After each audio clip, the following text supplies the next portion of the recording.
ನಮಸ್ಕಾರ ಎಲ್ಲರಿಗೂ. ಇವತ್ತು ನಮ್ಮ ಮನೆಯಲ್ಲಿ ತುಂಬ ಸುಲಭವಾಗಿ ಮತ್ತು ರುಚಿಯಾಗಿ ಮಾಡಬಹುದಾದ ಎಗ್ ಮಸಾಲ ರೆಸಿಪಿನ ಮಾಡೋಣ. ಮತ್ತೇಕೆ ತಡ, welcome back to my channel. ಮೊದಲಿಗೆ ಮೊಟ್ಟೆಗಳನ್ನು ಚೆನ್ನಾಗಿ ಬೇಯಿಸಿಕೊಂಡು ಸಿಪ್ಪೆಯನ್ನು ತೆಗೆದು ಪಕ್ಕಕ್ಕೆ ಇಟ್ಟುಕೊಳ್ಳೋಣ. ಬೇಯಿಸಿದ ಮೊಟ್ಟೆಗಳ ಸಿಪ್ಪೆಯನ್ನು ತೆಗೆದು ಮೊಟ್ಟೆಯ ಮೇಲೆ ಚಾಕುವಿನಿಂದ ಸಣ್ಣ ಸಣ್ಣ ಗೆರೆಗಳನ್ನು ಹಾಕಿಕೊಳ್ಳೋಣ.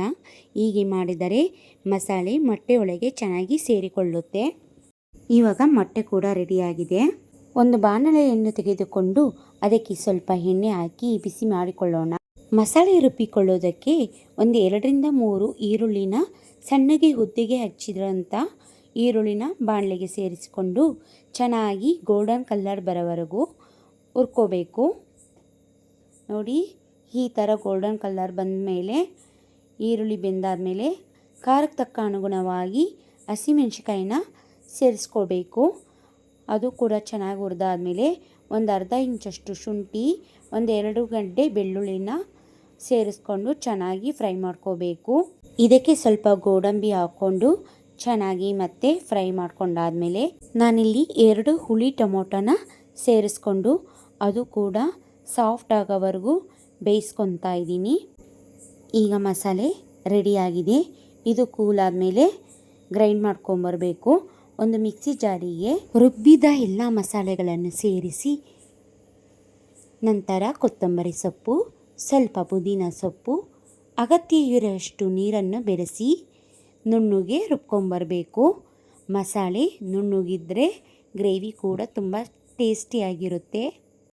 ಅದೇ ಬಾಣಲೆಗೆ ಸ್ವಲ್ಪ ಎಣ್ಣೆ ಸೇರಿಸಿ ಬಿಸಿ ಆದ ಮೇಲೆ ಸ್ವಲ್ಪ ಅಚ್ಕಾರದ ಪುಡಿ, ರುಚಿಗೆ ತಕ್ಕಷ್ಟು ಉಪ್ಪು ಮತ್ತು ಸ್ವಲ್ಪ ಅರಿಶಿನ ಪುಡಿ ಹಾಕಿ ಬೇಯಿಸಿದ ಮೊಟ್ಟೆಗಳನ್ನು ಬೆರೆಸಿ ಚೆನ್ನಾಗಿ ಮಿಕ್ಸ್ ಮಾಡ್ಕೋಬೇಕು. ಒಂದು 5 ನಿಮಿಷಗಳ ಕಾಲ ಚೆನ್ನಾಗಿ ಫ್ರೈ ಆದ ಮೇಲೆ ಒಂದು ಪ್ಲೇಟಿಗೆ ತೆಗೆದಿಟ್ಟು ಅದೇ ಬಾಣಲೆಗೆ ಸ್ವಲ್ಪ ಎಣ್ಣೆ ಹಾಕಿ ಒಂದು ತುಂಡು ಚಕ್ಕೆ, 2 ಲವಂಗ, ಏಲಕ್ಕಿ, ಪಲಾವ್ ಎಲೆ, ಸೋಂಪು ಕಾಳು ಹಾಕಿ ರುಬ್ಬಿಕೊಂಡ ಮಸಾಲೆನ ಸೇರಿಸ್ಕೊಂಡು ಚೆನ್ನಾಗಿ ಮಿಕ್ಸ್ ಮಾಡ್ಕೋಬೇಕು. ಒಂದು 5 ನಿಮಿಷಗಳ ಕಾಲ ಸ್ವಲ್ಪ ಚೆನ್ನಾಗಿ ಕೈ ಆಡಿಸ್ತಾ ಇರಬೇಕು, ಯಾಕಂದರೆ ತಳ ಹತ್ತೋ ಚಾನ್ಸ್ ಇರುತ್ತೆ. ಹಾಗಾಗಿ ನೋಡಿ, ಈಗ ಚೆನ್ನಾಗಿ ಫ್ರೈ ಆಗಿದೆ. ಇದಕ್ಕೆ 1 ಸ್ಪೂನಷ್ಟು ಅಚ್ಕಾರದ ಪುಡಿ, ಧನಿಯಾ ಪುಡಿ, ಸ್ವಲ್ಪ ಗರಂ ಮಸಾಲ ಹಾಗೂ 1 ಸ್ಪೂನಷ್ಟು ಎಗ್ ಮಸಾಲ ಪೌಡರನ್ನು ಹಾಕಿ ಸ್ವಲ್ಪ ನೀರು ಬೆರೆಸಿ ಚೆನ್ನಾಗಿ ಮಿಕ್ಸ್ ಮಾಡ್ಕೋಬೇಕು. ಯಾಕಂದರೆ ಮಸಾಲೆ ಪದಾರ್ಥಗಳೆಲ್ಲ ಹಾಕಿರ್ತೀವಲ್ಲ, ಸೀದೋಗಬಾರ್ದು ಅಂತ. ಗ್ರೇವಿ ಥಿಕ್ನೆಸ್ ನೋಡಿ ಅಗತ್ಯವಿರೋಷ್ಟು ನೀರನ್ನು ಬೆರೆಸಿ ಚೆನ್ನಾಗಿ ಕೈ ಆಡಿಸ್ಬೇಕು. ರುಚಿಗೆ ತಕ್ಕಷ್ಟು ಉಪ್ಪನ್ನು ಬೆರೆಸಿ ಮುಚ್ಚಳ ಹಾಕಿ 5 ನಿಮಿಷಗಳ ಕಾಲ ಕುದಿಸಿ. 5 ನಿಮಿಷಗಳ ಕಾಲ ನಂತರ ಕುದಿ ಬಂದಿದೆ. ಈಗ ಬೇಯಿಸಿದಂಥ ಮೊಟ್ಟೆಗಳನ್ನು ಬೆರೆಸಿ ನಿಧಾನವಾಗಿ ಚೋಟಿನ ಸಹಾಯದಿಂದ ಕೈಯಾಡಿಸಿ.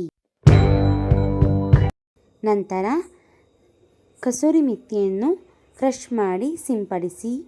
ಇದನ್ನು ಹಾಕೋದ್ರಿಂದ ರುಚಿ ತುಂಬ ಅದ್ಭುತವಾಗಿರುತ್ತೆ. ಹಾಗಾಗಿ